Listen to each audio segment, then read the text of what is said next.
Cuando hablamos de las series, tenemos que pensar en lo siguiente. Cuando llega la televisión, y las series ya existían a nivel radial, las series y las novelas, las radionovelas, todo eso existía desde la aparición de la radio.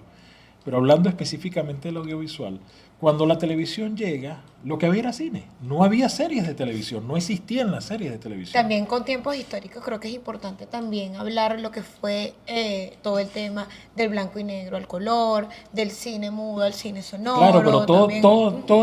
todas eran cine. Cuando estamos hablando, por ejemplo, de un Rudolf Valentino, cuando estamos hablando, o de un Harold Lloyd, por poner un ejemplo de los hermanos Marx, ellos hicieron películas, el mismo Chaplin. Ellos hicieron solo películas, se encargaron de hacer películas. Ellos no hacían series, ellos hacían películas. ¿Qué pasó entonces? Al aparecer la televisión, cuando tenemos ese aparato donde lo mismo que ves en una gran pantalla, lo puedes ver en una pantalla chica, te encuentras con que todas las famosas series eran simplemente películas, incluso películas que estaban, que lo que pudiera parecer capítulos, eran cosas cerradas, lo que hoy llamamos sitcom. Superman, por ejemplo, el Superman de George Reeves. El Superman de George Reeves, nosotros, cuando los que tuvimos la posibilidad de verlo, cuando se me cae nuevamente la cédula, que llegamos a verlo en televisión, lo veíamos como una serie, pero no era una serie. Eran una cantidad de episodios, de películas, eran películas. O sea, Superman no tuvo una trilogía, una pentalogía, no. Superman era una cantidad de películas que obviamente cuando las empezaban a pasar en la televisión, tú sentías que era como una No, serie. y Lo mismo con también. Tarzán. Ujú. Tarzán, Frankenstein, o sea, Claro, tú. pero es que mucho de lo que se veía en televisión pasó en su momento, pues también al cine, como tú bien lo dices, George de la Selva, Tarzán, Superman. ¿Qué sucede? O sea, eh, Porque era lo que había. también tenemos el tema de las radionovelas, por ejemplo, ya después pasamos a un tema más televisivo. Yo siempre lo he dicho, o sea, si bien una cosa no tiene que ver con la otra, las telenovelas tienen muchísimo que ver a todo lo que ha sido el fenómeno de la serie hoy en día. Por ejemplo, claro, ¿qué sucede? Siento que por lo menos entre los años 80, finales de los 90, se catapultó una industria de series No, muy, no, más bien en los muy 60. determinante. También en En los los 60 60, es también en cuando los 60, hay pero por el. ejemplo, dentro de las series emblemáticas, las tienes, por ejemplo, en esos años, lo que fue Seinfeld, The Nanny, No, Friends, pero por esos son. Tú estás supuesto. hablando de sitcom. Claro, Cuando pero hablamos de series, las series realmente que sí tienen una continuidad, porque cuando hablamos de serie hablamos de continuidad. Y cuando hablamos de continuidad estamos hablando de la continuidad de un relato. Es decir, es Friends lo una historia. tiene. Claro, Claro. no, pero son sitcom. Tiene una O sea, historia un cuando. término de sitcom, pero Friends es una serie, Claro, Seinfeld es una pero serie, no es The un- Nanny es una claro, serie. pero no es una serie que te retrata cronológicamente, sino lo que te retrasa. Por eso se llama sitcom, porque Claro, es son otro formato. situaciones.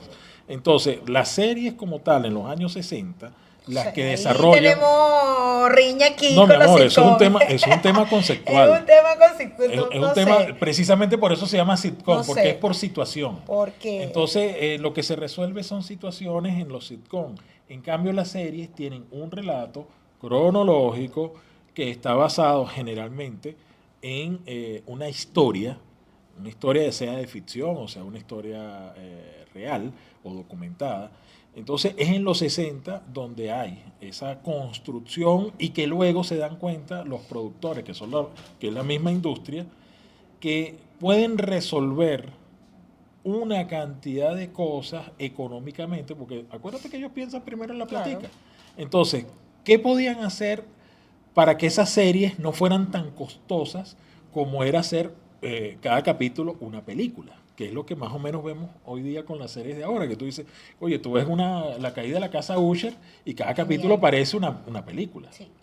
Lo que Como, pasa es que, claro, se apunta también ahorita con el tema de, ojo, fenómeno con el que yo estoy totalmente de acuerdo porque prefiero tener una miniserie con 8 capítulos muy bien hechos de 1 hora cada uno a tener 500.000 temporadas que tú no hayas ya, coño, ¿cuándo se va a terminar esto? ¿No? Y con todos los Por spin-offs, ejemplo, por ejemplo, que tiene The Walking o Dead. sea, qué fastidio. Eso sí me da en ese Bueno, a un mí poco no de me fastidia fastidio tanto, pero... en cuanto a la serie. Porque, por ejemplo, cuando hubo todo el boom con Juego de Tronos, teníamos que esperar 1 año para volver a verlo ahorita, sin ir muy lejos con el tema de la Casa del Dragón. Están pasando con la varias Casa del series. Dragón.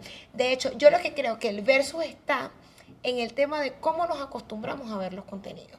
¿Qué sucede? Yo soy partidaria. Si bien yo puedo ver una película en mi casa, estás un poco más relajado, también es chévere ir al cine, el ritual de ir al cine, comprar tu cotufa, trasladarte al lugar, no sé qué. Creo que es un tema también de practicidad. También el tema de que, bueno, no es lo mismo ver una serie, una película en un teléfono a verla, por ejemplo, en una pantalla. Que sin ir muy lejos lo acabamos de vivir con todo el fenómeno de Oppenheimer, por ejemplo. O sea, ver Oppenheimer en tu casa, bueno, chévere, sí, efectivamente, entiendes todo, desglosas todo, pero cuando te vas a una pantalla del cine, o sea, que yo es más guau de lo que nosotros pensábamos. Igualmente, en el caso, por ejemplo, de Pobres Criaturas, es un cuadro viviente, siempre lo he dicho con esa película. Y sí, yo dije, coño, yo tenía que haberme ido al cine a verla en lugar de verla en la casa, por ejemplo. Creo que ahí está el verso. Pero como bien te decía al principio, yo creo que cada quien está en su swing. Yo soy partidaria de que muchísimos proyectos encajan mejor dentro de series, miniseries, como lo queramos llamar, a largometraje. En eso Obviamente. sí